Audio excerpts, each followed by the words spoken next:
Good afternoon. It's Wednesday, the 27th of June, 2018, just after 1 o'clock. Welcome to UK Column News. I'm your host, Brian Gerrish. With me in the studio, Mike Robinson. Blue sky, sunshine, warm. Good news. Well, yes, but I want to give a strong, if Public Health England is saying anything about the sunshine in Britain at the moment being dangerous, the first image that we're about to put on screen is, well, it should really cause people to be ill. So I do offer that warning. This is the Spectator, and the headline is Treason May's secret weapon, ? She exudes erotic appeal. Well, I don't know what anybody else thinks about that, but the Twitter sphere went absolutely nuts over it. I'm not even going to comment about the content of this. This is written by A.N. Wilson, and we had various comments here. Somebody saying, "I have no words," and leaving it at that. The Spectator still holding on to hope that Theresa May will bang our way out of this mess. Talking about Brexit, I suppose. Congratulations to the British for making me gag yet again is another one. And yes, A.N. Wilson did go to public school or to boarding school. Well, following the Twitter backlash, shall we call it, the Spectator suddenly amended the headline. And if you want to find it now, you need to search for Maymania explaining Theresa May's appeal. I don't even know where to start with whoever it was that wrote that headline. Well, that's true, but isn't it interesting? We're now seeing real-time, effectively, censorship of the press, because that article was published with that headline, but it was causing a bit of trouble, so we quickly rewrite the headline and post it as if nothing had happened. Absolutely. Yeah. Right. More serious matters then. OPCW, we were talking about this yesterday. We're waiting for the results of the vote, which are going to take place today. Now, of course, Organisation for Prohibition of Chemical Weapons, an intergovernmental organisation.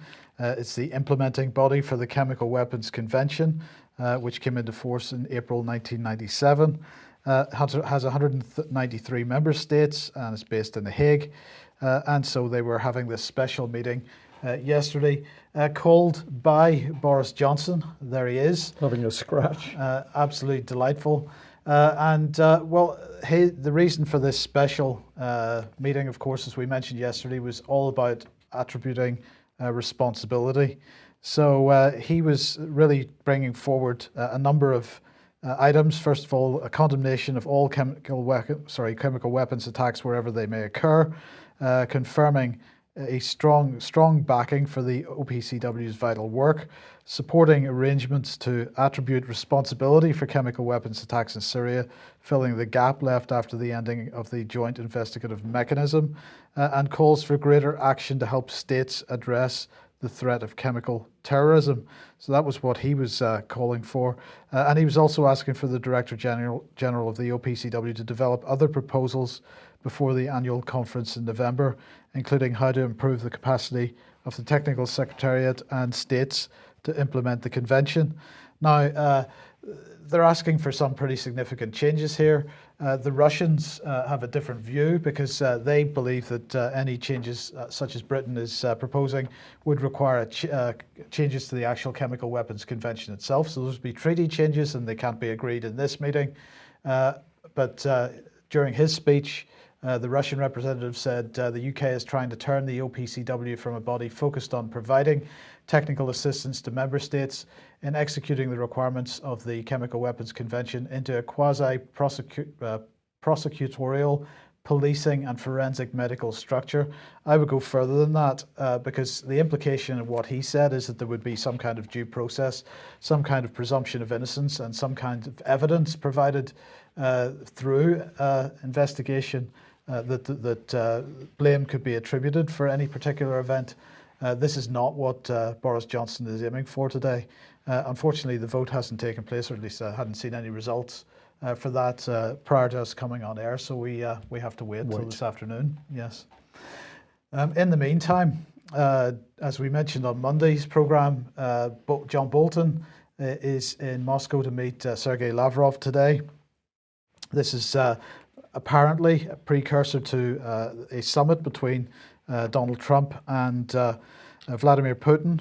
The questions were asked of Lavrov yesterday whether Bolton would meet with Putin while he's there, and Dmitry Peskov was asked that question, who's the president's spokesperson, and he said if any such meeting takes place, we'll inform you about it. So the Russians being very tight-lipped about what's being set up here, but you know, in the vacuum of a lack of knowledge, either from information coming from the White House or from Moscow, the mainstream media going nuts. Washington Post, after diplomatic equivalent of a multiple car pileup, US allies brace for NATO summit, and they're basically saying that Trump's meeting Putin before they can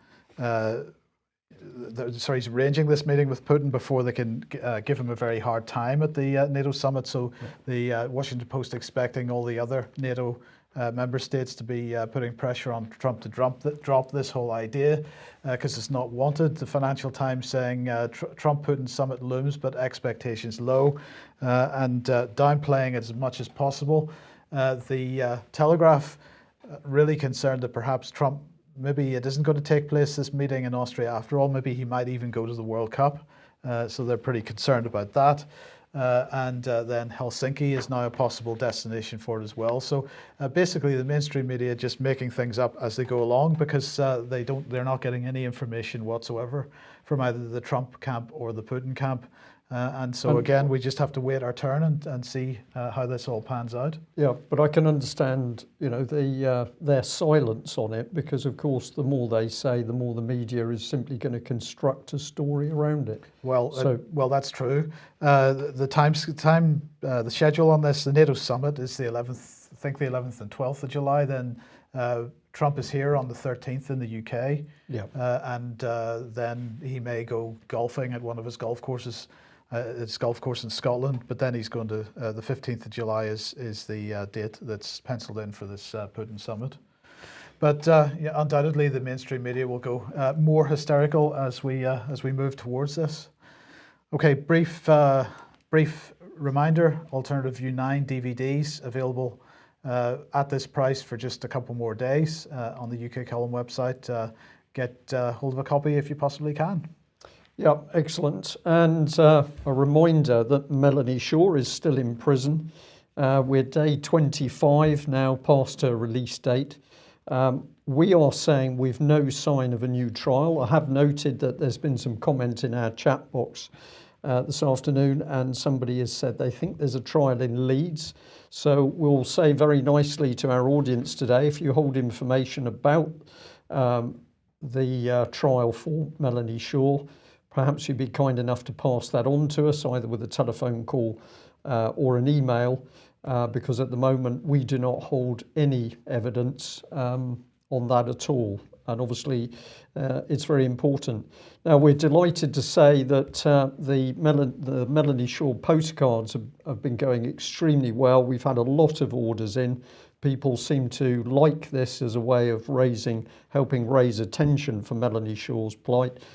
So if you haven't ordered some cards, then you might like to do that. And of course, you can choose who you're going to send those cards to, whether it's alerting other people or whether it's targeting politicians and people in the Home Office itself as to what's actually happening with this lady. And I'm just going to add, sometimes people challenge the UK column as to why we've stuck with Melanie Shaw. Perhaps they suggest that perhaps we should be reporting other people that have also done good work trying to expose child abuse. And our reply to that is that Melanie came to us all those years ago. She told the UK column her story. It was shortly after that the British state started to hound her, and we have stuck with her. So Melanie has been exceptionally brave to do what she did. Remember, of course, that one of the tactics was to take her son from her, but she's been viciously bullied, harassed. She's been in prison in solitary confinement for over 18 months. Her real crime was to be born into an abusive family, and we are not dropping the Melanie Shaw campaign simply because some other people think we should be focused on more political campaigns. I'll leave it there. Okay, now Prince William in Israel at the moment, well, the Mirror here reporting that he has shared an historic handshake with Palestinian leader Mahmoud Abbas. Duke of Cambridge, they say, travelled to the de facto capital of Palestine as part of his first ever official visit to the Middle East. Yesterday, Israeli President Rivlin asked Prince William to deliver a message of peace to Abbas, and today the Palestinian leader reaffirmed his full commitment to achieving a full and lasting peace based on a two-state solution where the state of Palestine lives side by side with the state of Israel, with both supervising peace and security. So that's going on at the moment. In the meantime, the British government very happy to say that UK aid is helping in Gaza. Well, how are they doing that? Well, first of all, they are going to provide an aid package which will include 1,000 roof water tanks to help families store clean water. It's going to provide over 3,000 communal water drums so that households can collect clean water, and provide chlorine to treat water in 280 wells and 38 water treatment plants. This is complete and utter nonsense, but we'll explain why in a second.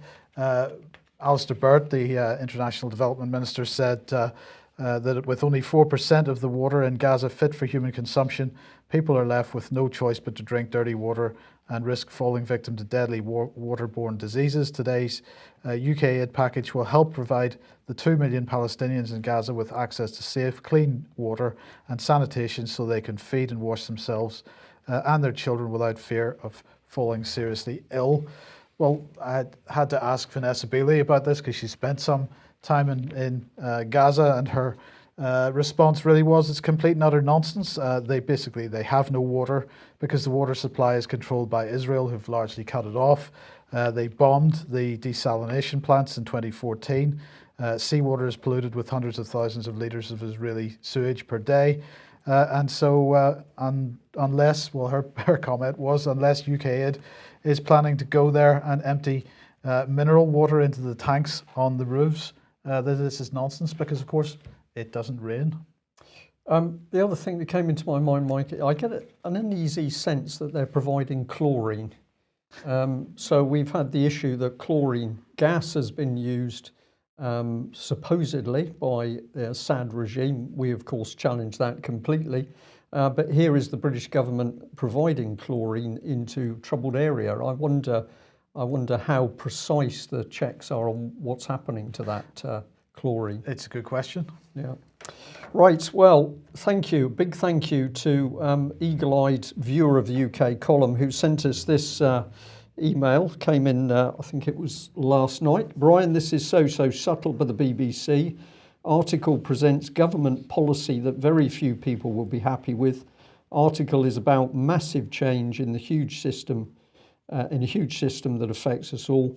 Note it's the first BBC article I've read in years talking about any government change, be that social, educational, financial, that does not use the word transformation, transformational, etc.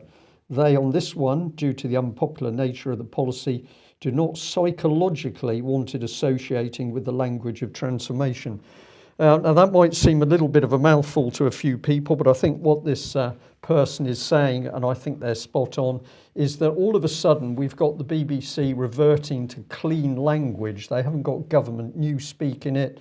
They're not talking about a massive transformational change agenda. This is very clean, very precise. And what's it saying? Well, we're in big trouble. We've got too many elderly people, and so we're going to have to introduce a tax on the over 40s to pay for this ongoing care in old age. And the politicians are apparently getting behind this. Everybody's getting behind it because, Mike, elderly people are a big problem. Well, they use some graphics in the article where older people in England with care needs get help. 12.5% pay for help, 30% no help or little help, 37%, so the biggest proportion, get help from family and friends, and 21% get council help. Now, I was just intrigued to have a look at the bottom of this diagram, and it says the source was Age UK, Lang Buisson, NHS Digital, and Carers UK. So I thought we'd just have a little look to see who was alongside the BBC helping put some of this stuff together. I didn't recognise this company, but where I think the BBC's going with this is they're helping to drive in the privatisation wedge. So a tax as a result of the NHS failing is going to be deeply unpopular. What are people going to start to say? There must be something better than the NHS. But maybe I'm cynical. So let's have a look at Langbuisson. Here they are. This is one of the web pages you're greeted with straight away. I don't like this picture. I don't know whether I'm alone in thinking it, but I believe it's there so that we all know that this vast company has got social concerns and it's there working for the best of everybody. But is it? Because what they do is produce market reports, and overwhelmingly these are market reports to help companies make more money, particularly as this little example shows, where we're heading into more money from the health markets, more money out of the NHS. So I'm not sensing independence in putting the statistics together to help create this topic for the BBC.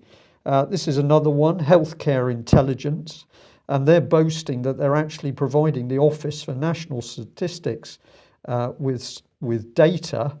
How independent would that be, Mike, since they're overwhelmingly after profit themselves and working for companies making profit? This does seem like a bit of a circular situation, doesn't it, where you've got a profit-making company providing data to the Office for National Statistics, and that data is used through the ONS to inform policy, which then decides how much money gets spent with private companies. This is quite an interesting idea. It's fascinating, isn't Yes. it? And so I'm going to say once again, thank you very much to the viewer that said there's something strange about this BBC article. Well, here's a bit more from the company's website. And we've got healthcare intelligence.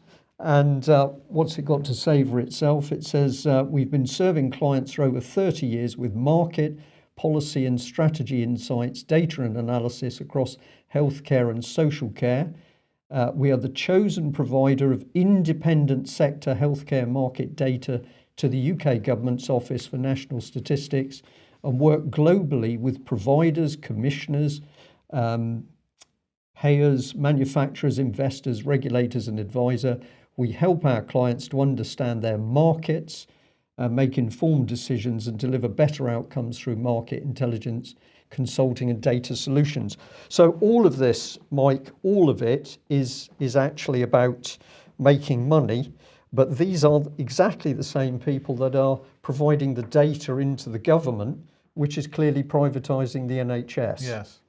Well, what are the people like who would be working for the company? Well, I encourage you to go and have a look at the website yourself. We've got Stephen here. Stephen Durrell is the chair and executive. Wasn't he a former health minister or a Secretary of State for Health? Yeah, we'll come on to that, Mike. Okay. You're ahead. Well done.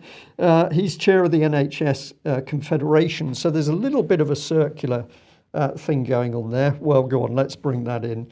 So former Secretary of State for Health, 1995 to 97. So we've got a full revolving door here. An advisor to KPMG Global Health and Public Sector Practice.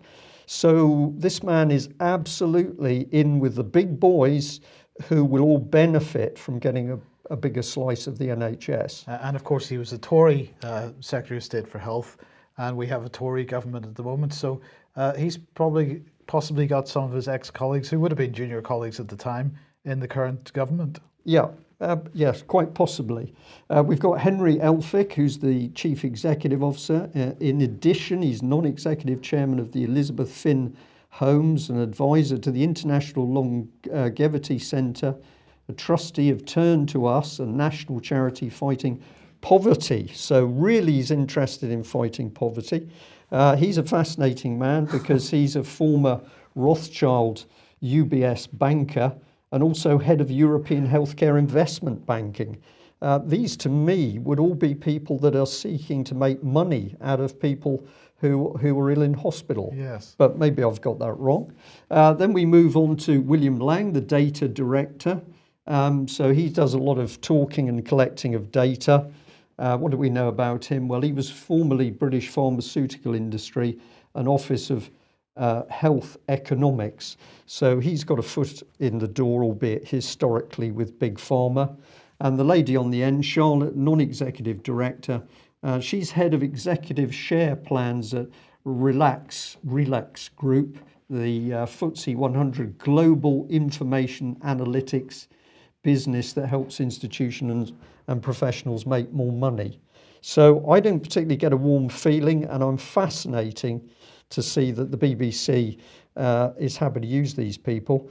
Plus a whole load of other people connected, for example, with SmithKline Beecham. They wouldn't have any interest in what happened with privatisation of the NHS. We've got parliamentary assistants, we've got people formerly associated with Capita, and another sort of business advice organisation, a company called Acumen Solutions.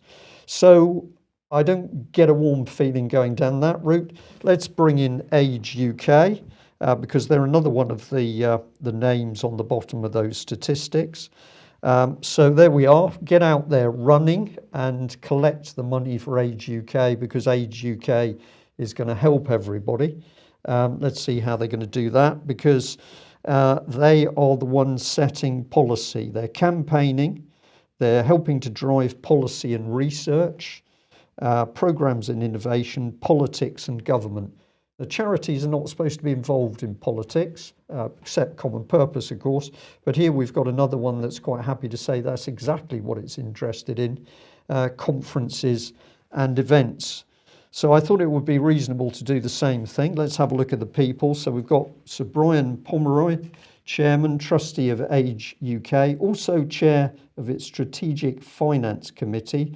And he was a former senior partner of Deloitte Consulting and senior independent director of the Financial Conduct Authority. But he's just suddenly taken a philanthropic turn in his life, is that it? It would appear so. Yes. Current appointments include President of the Financial Inclusion Commission, Chair of HM Treasury's Action Group on Cross-Border Remittances.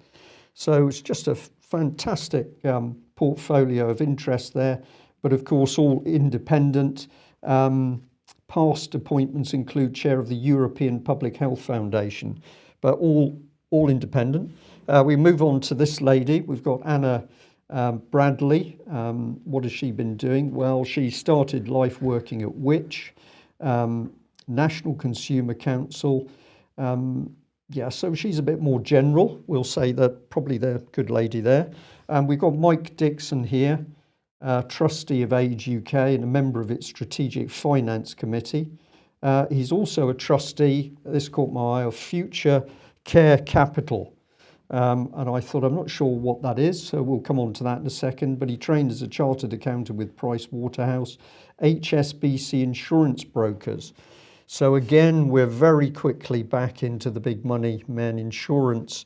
And it's big money which has got its eyes on the NHS and, of course, pulling it apart. So let's have a look at that Future Care Capital. What is it? It's another charity committed to engaging, educated, involving all generations in the development and delivery of unified health and care provision. I don't believe that unified health and care provision means an NHS system, Mike. I'm pretty sure this is a unified insurance-based care system, which is going to be run by corporate interests. Yes, possibly still under the NHS brand, but it would be unified, which is something that is currently not the case. So social care and health separate at the moment. Yeah. Yeah. Okay, well, let's move on. A couple of front pages today. There's the Daily Telegraph on the left. Cabinet at war over Project Fear Mark II. And of course, the Times, billions more needed for defence, says Williamson. And the message from both these front pages, of course, is that the Cabinet is at war. The Cabinet is about to head off to Chequers, which is Theresa May's country retreat, for a Cabinet summit in the next day or so. Well, everybody believes that it's pretty much going to be sort of handbags at dawn sort of thing. What can we say? Greg Clark, of course, leading this because he's been suggesting that the government should put the interests of businesses at the heart of Brexit and should really be a soft Brexit. He said, in my experience, the business voice puts evidence first before ideology, brings actual experience of trading, whether with Europe or the rest of the world, not a theoretical view of what the world would be like, not a speculation on how they might operate. So he's been receiving quite a bit of criticism for the things that he's been saying. Well, the message is, Brian, that the Cabinet's at war with itself. It's not going to change. And of course, this is what we said from the beginning, that we would see a period of absolute, well, what the others have called creative chaos between now and when we actually leave, in inverted commas, the European Union in March 2019, because that's the only way that we can make sure that we don't actually leave. Brexit without the exit. Absolutely. Let's move on to NATO, because NATO has published its new joint air power strategy. They say that NATO air forces must be able to defend against peer competitors and anticipate the growing role of cyber and space-based assets. They say that while air power has played a central role in NATO's collective defence and crisis management for decades, this new strategy is the first of its kind since NATO was founded in 1949. So their spokesperson, Ms. Lungescu, has said that for almost 70 years, air power has been a core part of NATO's military capabilities. Well, the document itself is a bit dull and boring, but there are a couple of interesting things that it says. So let's have a look. First of all, for the first time since the end of the Cold War, it says the alliance has to be able to conduct operations against any peer state actor. Now, what they don't say is who they have in mind with that, but I think we all know who they're talking about there, don't we? That's Russia. They say there are strong dependencies between the joint air power and national space-based capabilities, even though NATO neither owns nor controls them. It says disinformation campaigns designed to distort or malign the alliance's intent and or quality of execution. So what they're saying here is really Russia is going to be pretty upset about this, and they're going to start to push out comment and information about it, which would be categorized as disinformation by NATO. And they also said that joint air power contributes to capacity building with NATO's partners and other institutional organizations such as the European Union. So they're this is further evidence of this new merging between the EU and NATO, because the point we've made in the past is that although NATO contains or has many European states as member states, this is effectively going to be replaced in the not too distant future as EU military unification builds. So that it will be, the United States, possibly Britain as a separate entity, and the European Union as the three main entities within NATO. So we watch this with interest, but this is clearly the direction they're heading in. Another health warning. Health warning. The second of the program, yes, because Tony Blair was speaking at Chatham House today. He was on BBC Radio 4's Today program. I think this was probably the fourth or fifth time in the last couple of months that he's been on the BBC Radio 4 Today program. Just for anybody that's from outside the UK that doesn't know what that is, the BBC Radio 4's Today program is the flagship news program in the mornings. It tends to set the news agenda that most of the other news organisations follow. And so Tony Blair has been a major fixture of that program for the last couple of months, because he's really keen to bring forward a second referendum on the issue of Brexit. But the reason he was on today was because he's giving this talk at Chatham House. He was talking about globalisation. He said there's an absurd parody, both far left and right, that globalisation is a project of the political elite. Globalisation stands for the coming down of barriers of nation, race, trade and culture, a world coming together. But that is a project of the political elite, isn't it? Yeah, the rules-based international order. Exactly.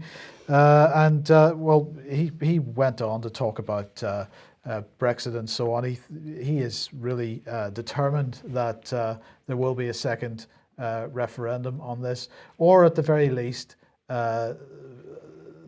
parliamentary vote. Now, this is a bit of a difficult one, Brian, because this is similar to the argument over the House of Lords, this issue of the parliamentary vote. because the tendency for Brexit campaigners is to say, well, the government, the Parliament is going to vote is going to err towards the Remain side, and therefore we don't want to have a parliamentary vote on this. But on the other hand, we have increasingly, from a constitutional standpoint, a government which is acting beyond its authority, well beyond its authority. It's bringing in, as we've highlighted many times, treaties, for example, the Franco-British treaties over defence, which have had no parliamentary scrutiny, no parliamentary vote. So it's very easy then for people to say, when it suits them because of Brexit, to say that Parliament should not have a vote. I'm not saying that Parliament should have a vote. I'm just saying this needs further discussion and much more thought, because the danger is that we're putting a precedent in place here that the government can pursue its agenda without any parliamentary scrutiny, and that, I think, is even more dangerous. And that's where they want to go. Yes. That's where they want to go. I don't think you mind me telling our viewers and listeners today that you found it immensely difficult to watch Tony Blair give that short speech. No, I was reaching for the waste bin, but I turned it off before we got to that point. Yes. Okay. Well, let's return to matters medical and NHS, but also young school children. Now, one of the things that UK Column constantly sees is this massive attention on children. The government wants the minds of children. Why do they want the minds of young children? We believe it's so that they can reframe those children to live in a completely different world. But several people had picked up on this story, which was that health experts, so-called health experts anyway, were saying that primary school children should get what the Mirror calls sex cancer vaccine.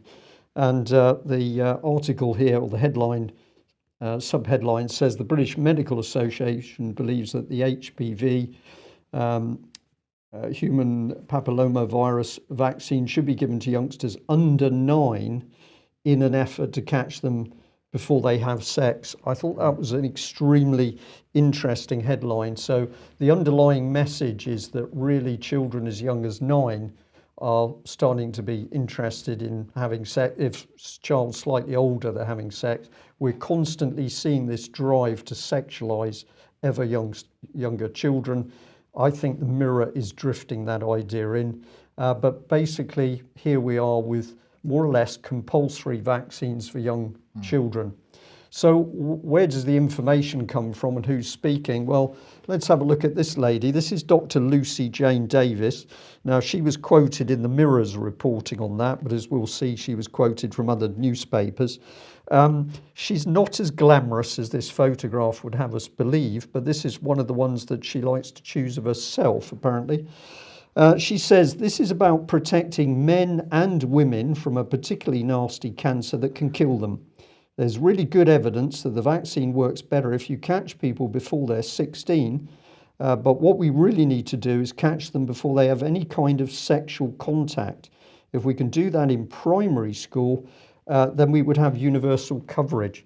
So there's some really, I believe, some really devious and unpleasant messages in this, that we're going to catch them before they're 16. We better get them as primary school children.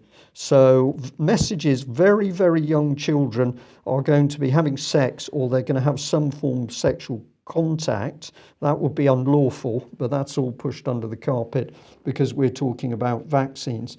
So Dr. Lucy Jane Davis is chairwoman of the Bristol Health Division of the British Medical Association. Sorry, there's a little bit of a typo there.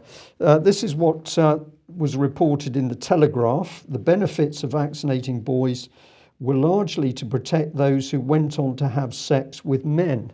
So now we've got another element to this story, which is supposedly about vaccines, that actually they're giving it to the boys because the boys might have sex with men.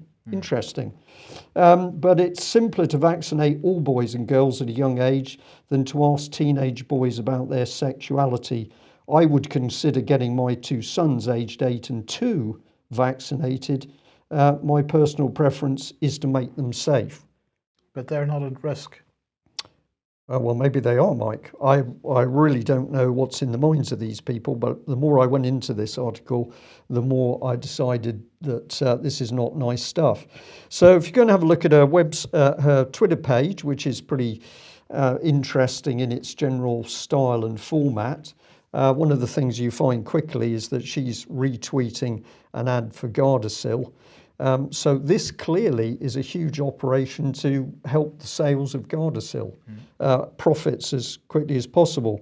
We'll bring in this gentleman because he's also quoted, Rob Music, who's the chief executive from Joe's Cervical Cancer Trust. You can read the background there if you freeze the screen, but he joined the charity in 2008 and he's over 25 years experience working in healthcare charities, bringing a range of skills from senior management, service development, fundraising, current affairs, strategy and communications. But he's the man talking out absolutely on medical matters. This is what he says: the vaccine is most effective before puberty when the immune system is at its strongest.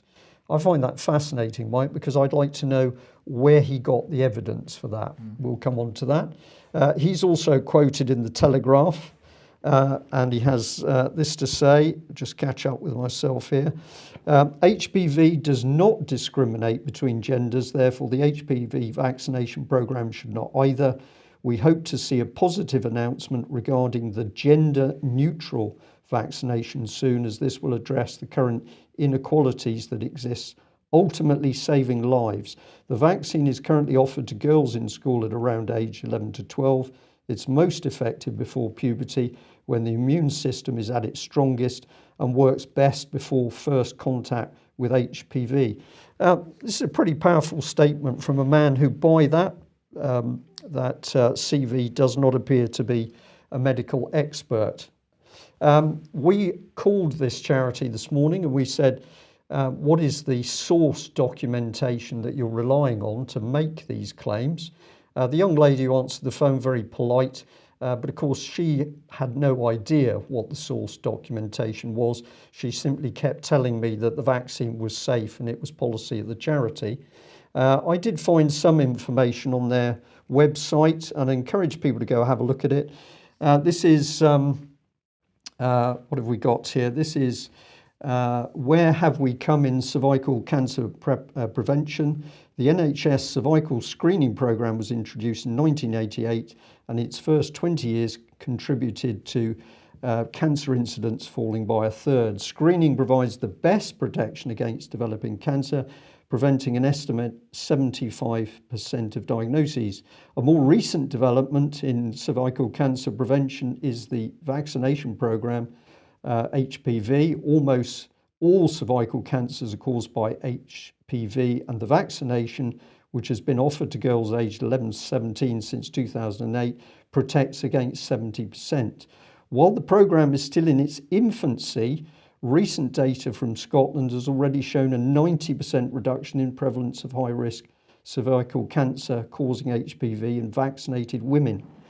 So it's in its infancy, but we're so confident we're pushing out this type of thing. So the top graph, and you can go to their website and check this, is projected incidence among 25 to 29-year-olds.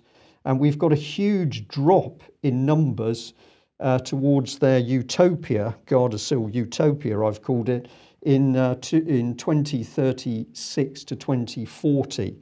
So according to them, based on limited evidence, that's their own comment, and we have yet to see the evidence they claim that they're using, we're going to see this massive drop in incidence of cancer.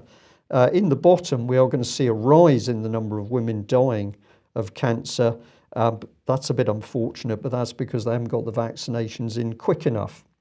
What the charity didn't want to talk to me about was this, the public reports about damage that the HPV vaccine does. So this was the Telegraph: teenage girl dies 5 days after receiving HPV vaccine jab.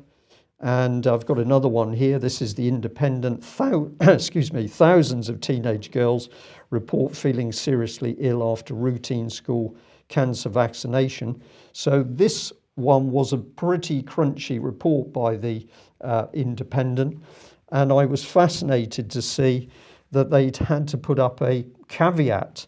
I'll read you a little bit about this. It says, this article created significant debate amongst medical professionals, journalists and members of the public. Some commentators felt the piece had been insufficiently specific about the fact that research has established no causal link between the symptoms experienced by Miss Riles and the HPV vaccine. In fact, that point was set out in the piece. It certainly is not in dispute. So we can see the paper backpedaling at fast speed here, I would guess because the drug companies have put severe pressure on them. Nevertheless, a number of amendments to the item have subsequently been made, notably to clarify that reports of adverse drug reactions to the HPV vaccine are all categorised as suspected, add a reference to the fact that one of the criteria by which ADRs can be classified, adverse reactions can be classified as serious, is if the individual reporting the side effects describes them as serious themselves. That's if they're still conscious, Mike.